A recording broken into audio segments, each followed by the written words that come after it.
ഞാൻ കറുത്തുപോയത് വെയിൽ കൊണ്ടിട്ടല്ല, അവൾ സങ്കടത്തോട് പറഞ്ഞു.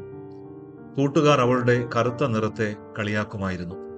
അവൾ ഒന്നും മറുത്ത് പറഞ്ഞില്ല. എന്നാൽ ഒരിക്കൽ ടീച്ചർ അവളെ കറുമ്പി എന്ന് വിളിച്ചത് അവൾക്ക് വലിയ സങ്കടമായി. അന്ന് അവൾ അവളുടെ കഥ പറഞ്ഞു.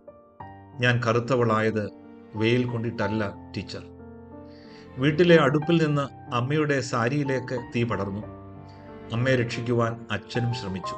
രണ്ടുപേരും മരിച്ചു. ആ തീയിൽപ്പെട്ട് എൻ്റെ അനുജനും എന്നെപ്പോലെ കറുത്ത് കരുവാളിച്ചുപോയി. അവളുടെ കഥ കേട്ട് എല്ലാവരും സങ്കടത്തിലായി. അധ്യാപകർ എല്ലാവരും അവളോട് ക്ഷമ പറഞ്ഞു. ആ ദിവസം അവരെല്ലാവരും മുഖത്ത് കറുത്ത നിറം പൂശി നടന്നു.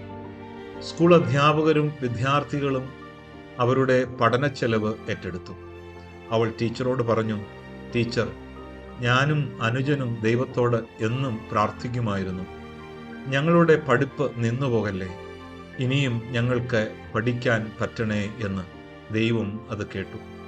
എന്നെ കറുമ്പി എന്ന ടീച്ചറെ കൊണ്ട് വിളിപ്പിച്ചത് ദൈവമാണ്, അല്ലാതെ ടീച്ചർ എന്നെ അപമാനിക്കുകയായിരുന്നില്ല. കറുമ്പി എന്ന ആ വാക്ക് ദൈവത്തിൻ്റെ സഹായ ഹസ്തമായിരുന്നു. ടീച്ചർ പറഞ്ഞു, കുഞ്ഞെ, ഞാൻ നിന്റെ നിറവും നിന്റെ ഗുണവും അറിയാതെ പോയല്ലോ. നിറം ഒരു പുറംചട്ടയെന്ന് തിരിച്ചറിയാം. അകം കറുത്തു പോകാതിരിക്കാൻ സൂക്ഷിക്കാം. കാഴ്ചപ്പാടുകളുടെ നിറം ഇരുളാകാതിരിക്കാൻ ഈ നോമ്പ് സഹായിക്കട്ടെ.